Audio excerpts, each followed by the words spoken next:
Hey guys, I want to introduce you to Rocket.net. They are a super fast WordPress managed hosting provider who I use for my business and all my clients. In fact, Entrepreneurs Enigma's website runs on Rocket. Rocket is not only one of the fastest hosts out there for WordPress websites, they are extremely reliable, knowledgeable, and there for you when you need them. I've been in the WordPress web design world for more than 15 years. I've used a bunch of hosting providers in the past, but none have nearly been as good as Rocket, nor have they been reliable enough. I wouldn't trust my website to anyone else. We all know stuff happens online. Rocket has always had my back when I get stuck on something, and something happens with an update or something gets hacked. Rocket support is fast, and the reps are beyond fluent in the WordPress CMS, so they can solve the most complex issues quickly and effectively. So go check them out. Give them a shot. Go to gmedia.sh/rocket. That's gmedia.sh/rocket. Use the code Enigma. That's the Enigma, Enigma, at checkout and get 50% off the first 3 months of hosting. So that's Enigma, Enigma, and get 50% off the first 3 months of hosting. Trust me, you'll be glad you moved to Rocket. I sure am.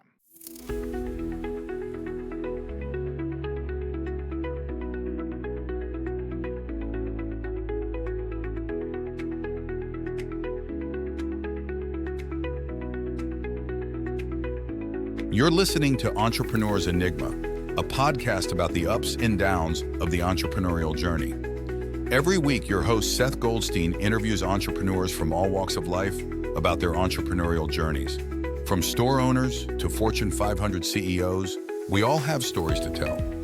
So sit back and join us for the next 20 or so minutes while we explore the entrepreneurial world.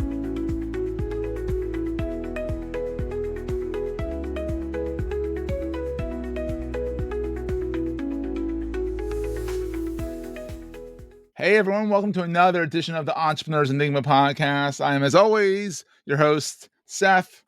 Today I have a good buddy of mine, John Beck. I met John in the Founder Institute, not founders, not plural, Founder Institute, Keystone Group. It's a accelerator it's global, but our little Philadelphia, Pittsburgh, Princeton chapter. I don't know how it's kind of a conglomeration of Pennsylvania and Jersey. He graduated last cohort, and he's doing a great job on his startup virtual Bible study. Now it's like, wow, no, actually he's just doing the New Testament. It's just like nothing to laugh at. I mean, that's like huge, because it's like, that's enough books right there. But I was just joshing with him beforehand, saying he's going to do the Old Testament. He's like, yeah, we'll get there, because that's even more complex. But John was born and raised in Long Island. He graduated from Oswego, whatever the heck it is. Oswego, pretty close. Oswego State University, and he was a marketing major and minored in psychology, so he kind of has an idea of how the brain works and that kind of stuff. He was put in the baseball team. He went to the prestigious. I can't talk today. Walt Disney World college program, and that was kind of cool. So you get to play with Mickey and see how the sausage is made, which I'm sure is kind of a little more disturbing than this saying, "Oh, there's Mickey." Now you know who Mickey is, kind of thing. For sure. We could do another whole podcast on that, Seth. Exactly. And after graduating, you began your professional journey at Ford Motor Company. Did that for 25 years. You left Ford and started with virtual Bible study, which was inspired by your mommy, which is awesome. Correct. I mean, that's really sweet. I mean, I love it. I mean, I know that story because I coached him a little bit during the cohort, and it's really sweet. In 2021, John went back and joined into the corporate world and joined Jaguar Land Rover North America, and he's just rocking and rolling it. And he's currently leading a seed round to propel virtual Bible study to its next phase of growth. And what's really neat is that he found out via Google Analytics that how to get to heaven is one of the most popular. I mean, it kind of makes sense. Making a lot of sense. The most popular by far, as far as yeah, and it's not old crusty guys wanting to know that. It's young Gen Zs and millennials, and I say that as an old millennial, slightly crusty guy, so I'm allowed to say that. and mostly female, which is interesting. So that's always very cool. So John, welcome to the program. Let's let you talk a little bit than me. Okay, thanks, Seth. It's great to be here. I've been thinking about Yeah. this for a long while, admiring what you do. Uh-oh. Thinking about the day I met you. You were kind of eating a slice of pizza down at the corner when we went into the room over there, and we've been friends ever since. Yeah, we met. I think we first met at the Philly Startup Leaders welcome wagon, Exactly and my right. mouth was full of pizza, and he's talking about Bible, and I'm Yep. like, I'm chewing pizza, buddy. And look at us now. This guy has a winning smile, big friendly guy. He's like, hey, I'm doing this idea. Oh, I'm gonna be in your cohort. From the ground up, he's like, let's talk. I'm like, holy crap! I'm like, let me finish chewing. No doubt. I knew I was in a new space and I just wanted to absorb as much as I can and learn from people that have Yeah, been there before and then absolutely. apply it and iterate as we knew more. So it's been a great ride and I'm so I appreciative. know. Thank you, Seth. And I'm so happy with where we're at. I know you. Like literally from going from like you kind of were more slightly building stuff out when you first joined in. Slightly mean because you pull it back, you redefine it, you rejigger it around a little bit during the cohort. But now it's like you said before the show that you have the production going up in Hollywood North, up in Vancouver. You have a hostess or host. Is this happens to be a woman, so I guess hostess, but we don't like to put gender on stuff now. So you have Right. a host with an amazing woman who's gonna kind of host and like MC the whole thing, which is kind of cool. Yeah, it's And very, very exciting. You know, part of the Founder yeah. Institute, we had to dig deep into who our customer is. And in the Oh case of yeah. Yeah, the case of virtual Bible study, it was really easy because we'd never advertised, and we had 400,000 people come to the site that were highly engaged. And we said, "Well, who are they?" And I Yeah. really, Who are you? Why are you here? I'm not yeah, ready for you. exactly. And I'm 54, and when I go to church, I see a lot of people my age and older. So that's what I expected our audience to be. And to my surprise, the analytics said they are two-thirds female, two-thirds millennial and Gen Z. And there's two things after a month of study and focus groups and getting together with Christian universities and speaking with college kids, two things they want that we weren't delivering. If you go on virtualbiblestudy.com today, you will see great lessons that took 6 years to make for all 260 chapters of the New Testament with great pictures. But that's And it. then I'm pushing him to do the Old Testament. Like 260 lesson. It'll probably That's be a like a lot of thousand. right just right there. Come on now. It sure was.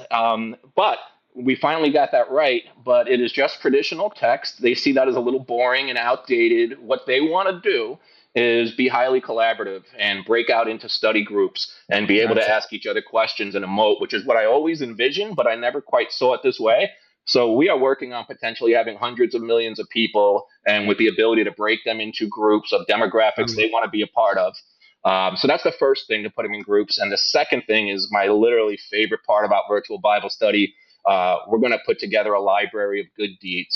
And I work with Jaguar Land Rover right now as a marketing manager.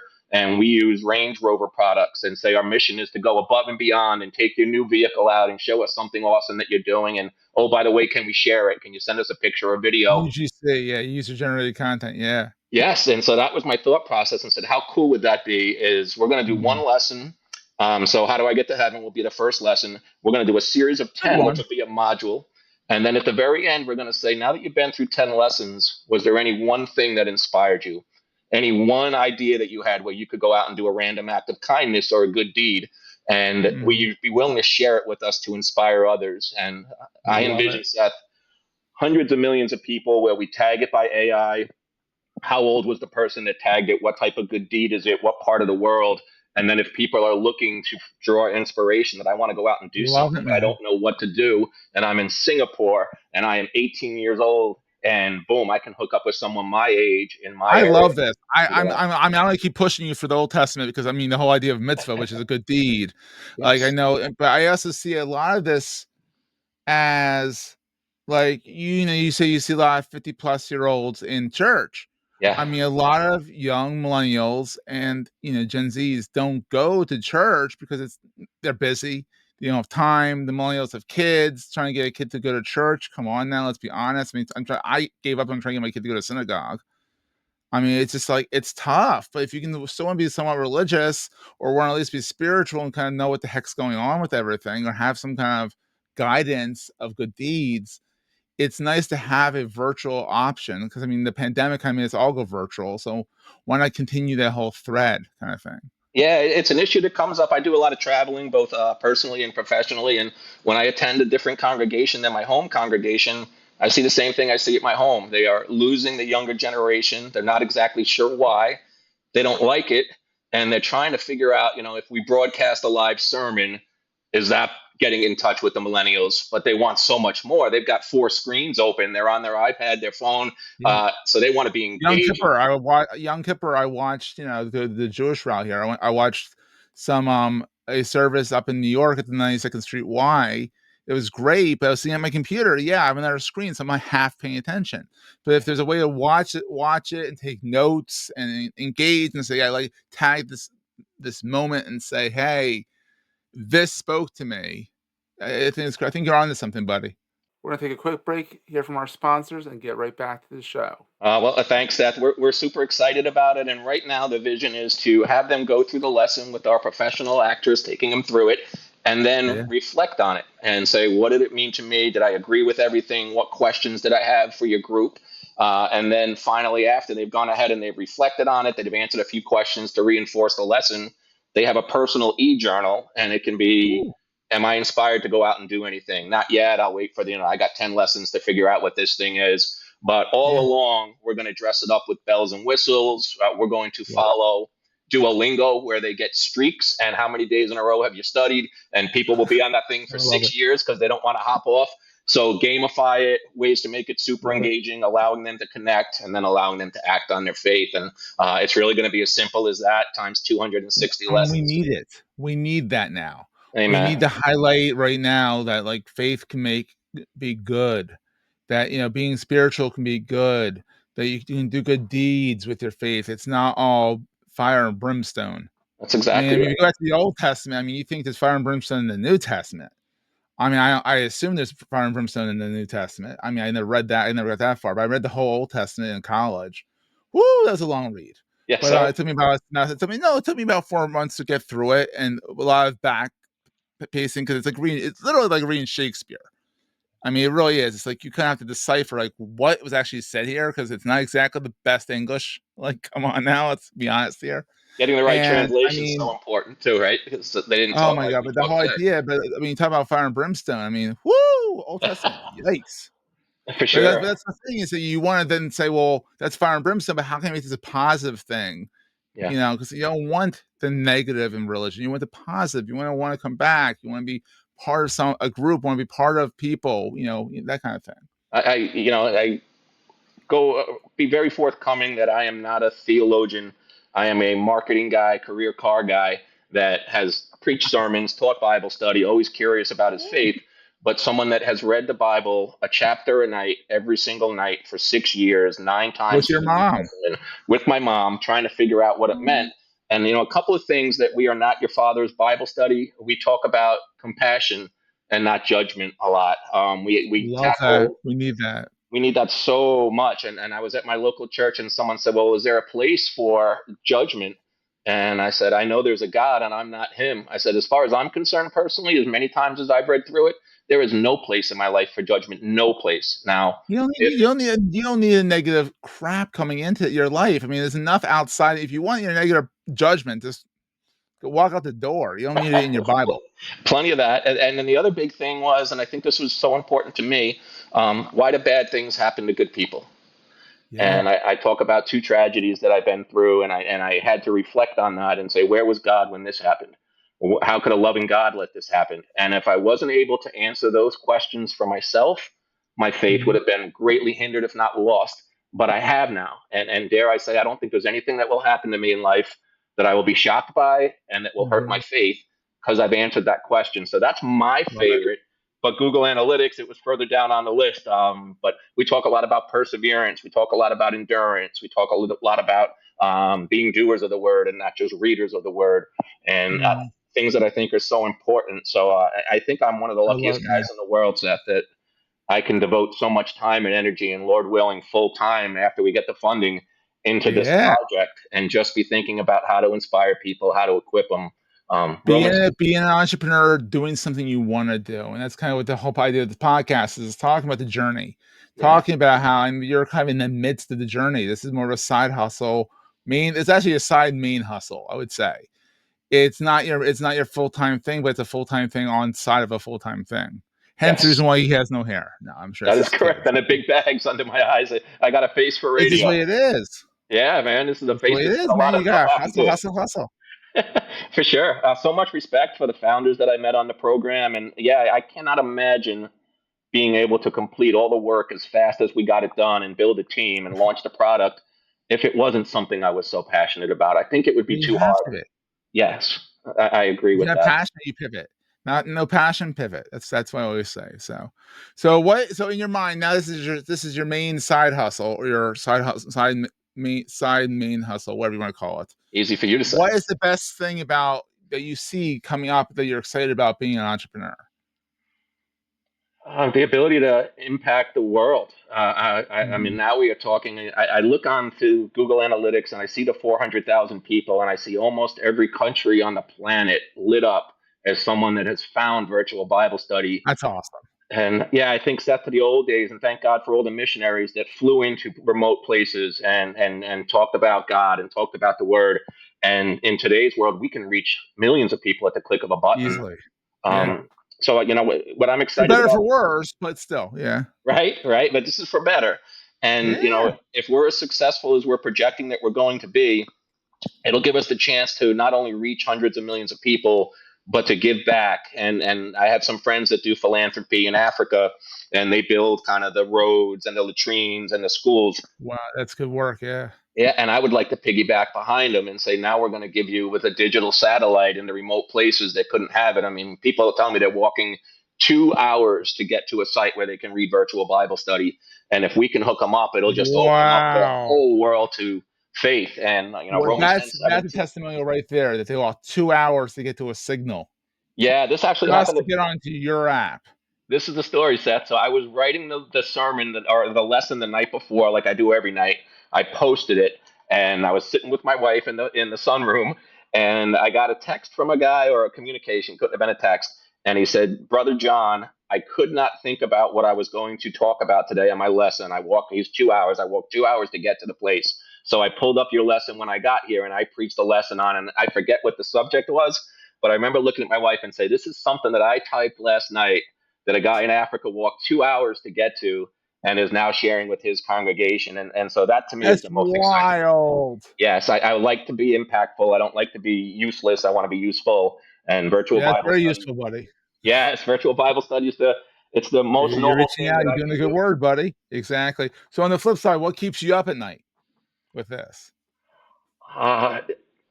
It all seems to be happening so fast, and I just want to make sure I don't make any crucial mistakes, although I know I will, and I'll iterate. Right now, it's just the funding. The plan is so ingrained in my mind, what we want to do to execute, how we're going to do it, and we built the team. I just want to get the funding yesterday, and I know that's not the way that it works. But outside of that, once we have it, I am locked and loaded and ready to go, full speed. That's awesome, my friend. And then what is the most important thing to carry with you all the time besides the Bible? I had to throw a little caveat in there because you can say the Bible and that's too easy. Your integrity. Oh, I love that. Yeah, and if you're not genuine, people will see through it. Especially if you're trying to do something impactful. So if you stick to the truth and you speak the truth, you never have to remember what you said. You don't have to be the smartest person in the room, but my motto is I will try. And a lot of it is showing up and working hard and caring about it. And if you don't know where you're going, any road will do. We know exactly what we want to build. Founders Institute, mentors like yourself, Seth, have refined it. When we had our first meeting, I had a big idea, but it was all over the place, and it reeled it in and said, how are you really going to go to market? Who your real clients are. And now we know all that stuff. So I can't be more appreciative. And I think we hit the nail on the head. I think we're going to deliver exactly what a demographic that isn't being served needs and wants. And when you do that, good things happen.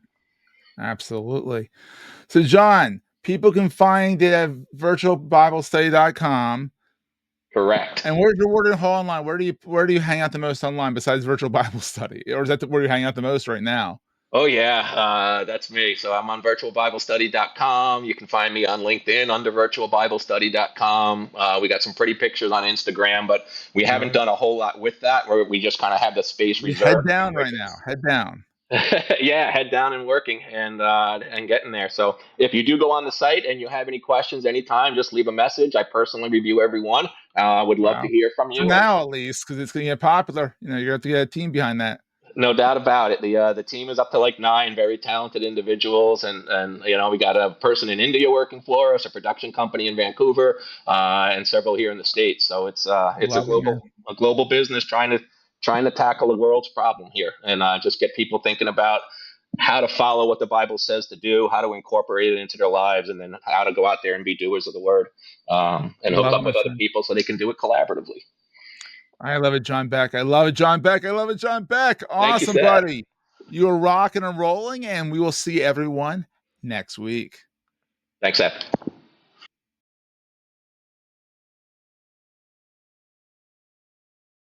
That was a great show. If you're enjoying Entrepreneur's Enigma, please consider giving us a review in the podcast directory of your choice. Every review helps us reach new listeners. If you like Entrepreneur's Enigma, consider the other shows on the Marketing Podcast Network at marketingpodcast.net.